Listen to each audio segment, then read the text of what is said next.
Cancer, Tagalog Express. Tayo ngayon, alam niyo na yan, Tarot for June 2024, Sun, Moon, Rising Sign, and Venus para kay Cancer. General reading po tayo at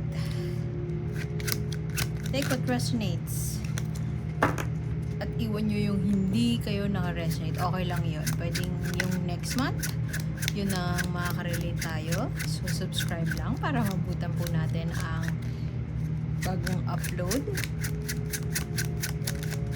Pero naniniwala ako, meron at meron tayo. Nandito ka dahil may dahilan. At maaaring yung oracle message ay yung kailangan mo or gusto mong marinig today. You need that motivation, inspiration, ganyan. Or pwede rin snippets dito ang makaka-relate tayo. Doesn't matter kung yung buo or part lang ang makaka-relate. Okay, may soul contract, dependency,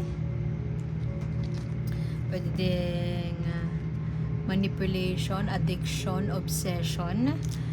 Pero ang maganda dito, mukhang channel natin ang ating siguro nagbubuo ka ng team, part ka ng team,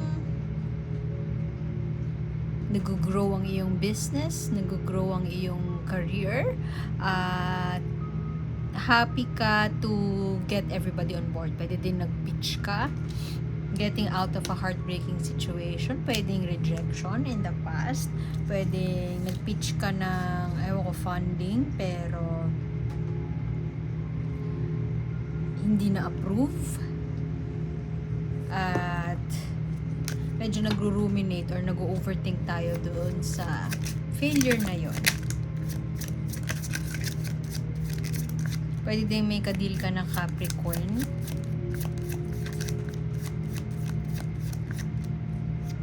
Pwede din kung love situation ito ay may co-parenting setup na kayo, pero medyo hindi ka pa tuluyan na nakakaalis dun sa sitwasyon. Maaaring masakit pa rin, may pinch pa rin yung ginawa nila sa'yo. Kung sa work ito, kung nawalan ka ng trabaho, pwedeng meron ka ng bagong trabaho ngayon, na-reject ka dati, natanggal sa trabaho, or na-lay off, pwedeng ganon, pero meron pa rin pait. Hindi pa rin nawawala yung pait na nararamdaman mo mula nang gawin nila yun sa'yo. So, pero maraming 3 sa'yo eh. So, maaaring nagsisimula ka na ng panibago, bumubuo na ng bagong kabanata, nagsusulat na ng bagong kabanata sa buhay mo, at breaking free, kumbaga, doon sa nakaraan, nangyari nung nakaraan. At maaaring pero ka ding 7, dalawa din yung 7 mo. So, maaaring nag-e-explore ka ngayon. Medyo may, may bakas pa ng pait ng kahapon. Pero, parang one step forward ka na para makapanimula muli. Para mag-grow. Parang nagsisimula ka pa lang ulit. I mean, walang aces dito kasi ibig sabihin hindi siya kakasimula pa lang, kundi nasimulan mo na. So, pwede din na alam mo na malayo pa ang tatahakin mo. Add mo pa sa komplikasyon ay eto, medyo hindi magandang kombinasyon ang Devil at itong Aeon. Para tong yung Judgment card liberation, pero reverse siya. So, maaring trap ka pa. At meron pang malaking external force, unseen external force, labas sa iyo. Sort of parang wala kang magagawa. Na bound ka sa bagay na yon. Pwedeng relasyon with romantically, o relasyon sa boss mo, relasyon sa teammates mo, relasyon dito sa business mo.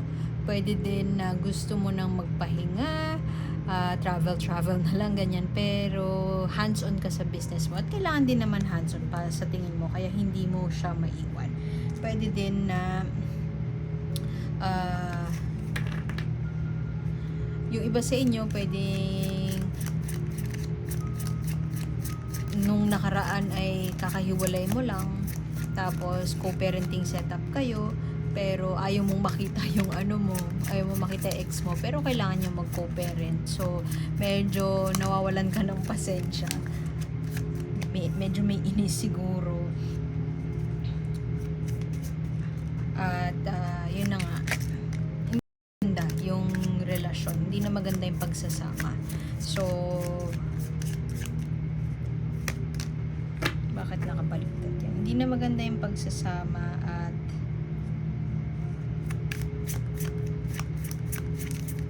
ayaw mo yung ganong feeling na tenga nga wait, naghihintay, may paghihintay, hindi ka matahimik kasi parang may hinihintay kang desisyon. Pwede din kasi na hindi ko nakikita yung justice, pero pwede kasi na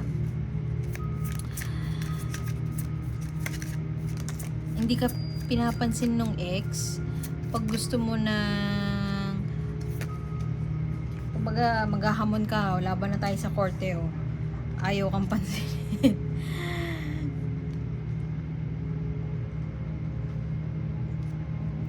Ayaw kang pansinin, o kaya ayaw kang kausapin. Hindi ito yung tamang panahon para pag-usapan yan, ganyan. Sabi parang birthday na ni ganito, bakit ngayon pa natin pag-uusapan? Kakasimula ko pa lang sa trabaho, bakit mo ako kinukulit na ganyan? Ganun yung mga sinasagot niya sa'yo, at napipikon ka na, at naiinis ka na bakit kailangan pang ipagpaliban yung bagay na hindi naman dapat ipagpaliban. At pero sa tingin ko, kung ano man yung gusto mo nang isettle once and for all, tingin ko magtatagumpay ka na isettle yun, kasi lagi ko to nakikita sa halos lahat ng reading, meron to. So positive sign siya na mag-iiba na yung tadhana mo, mag-iiba na yung flow ng ganap sa buhay mo. And feeling ko malakas din yung part no na ikaw mismo nagdesisyon para sa sarili mo, na hindi ka na maghintay pa, hindi ka na umasa, magwalo, kasi alam mo na kailangan na ng tiwala sa tadhana, tiwala na all is well, at tiwala na magiging ayos din ang lahat. Mukhang yun, may panahon, mukhang June may paghihintay. Happy birthday pala, Cancer. Siguro kung napapanood mo to ng katapusan ng June, happy birthday sa'yo. Siguro gusto mo din na sa birthday mo maayos ang lahat, wala kayong pagtatalo, wala na tong soul contract, wala na yung sakit sa puso, yung pain at yung pagka-heartbroken, at gusto mo nang bumangon muli at gumawa ng ibang bagay, na mag-focus sa ibang bagay na tingin mo makabubuti para sa'yo. Gusto mong i-take yung opportunity na binigay ni universe sa'yo ng bagong simula. Sa ngayon, medyo may paghihintay at hindi magandang pagsasama, hindi magandang relasyon o away. At tingin ko kung ano man yun, halimbawa legal battle lang gusto mo, yun nga, naghahamon ka, laban tayo sa korte. Mukhang the odds are in your favor. So, at lalaya ka na dun sa mahaba-habang panahon ng pag-overthink, pag-iisip, at mahaba-habang battle na nakakapagod na kasi nauubusan ka na ng pasensya at naiinis ka na. Itong 5 of Cups in reverse, mukhang lalaya ka na doon sa maaring in the most recent past, medyo nag-overthink ka o iniisip mo na parang bakit sa akin nangyari to, hindi ako, malungkot ka dun sa sitwasyon, pero gusto mo mag-focus dun, so gusto mo tignan yung sitwasyon na glass being half full, so looking at the brighter side of things, and maaaring masakit yung mga nangyari, ready ka na to take action and to explore at gumawa ng ibang mga bagay para hindi naman sa kalimutan, pero ma-distract ka dito sa shit na sorry, dun sa trato sa'yo na hindi mo gusto. So gusto mo mag-focus dun sa ano lang yung bagay na kaya mong kontrolin. So maganda. Medyo external nga to, sabi ko kanina. External yung bond, yung rumination, yung obsession or addiction, or yung soul contract na hindi ka makawala. Pwedeng kasal nga kayo eh. So, parang ang daming hindi ka magalaw. So, pero ayaw mo mag-focus doon. Kasi gusto mo patronage. Sige, kunin natin siya pares. Dan, dan, dan, dan. Uy, karma.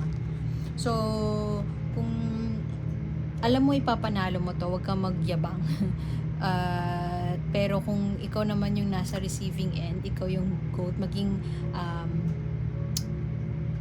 I don't wanna sound like Donalyn, pero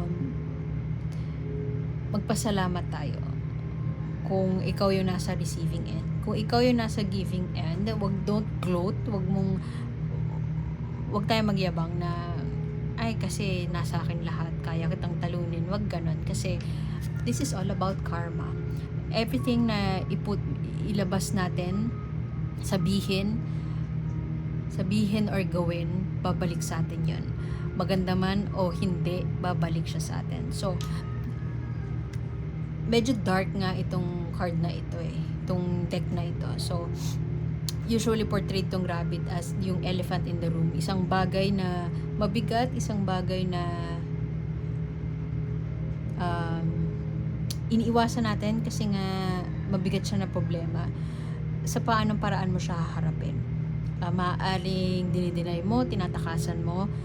Maaaring ito ang pagkakataon na para harapin yun once and for all, para matapos na. Kasi siya, tingnan mo, dinidistract niya yung sarili niya. Basa-basa lang siya ng book.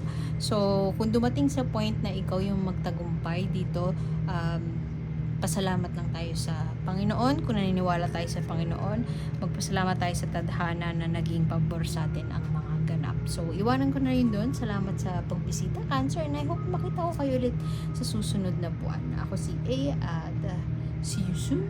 Bye-bye!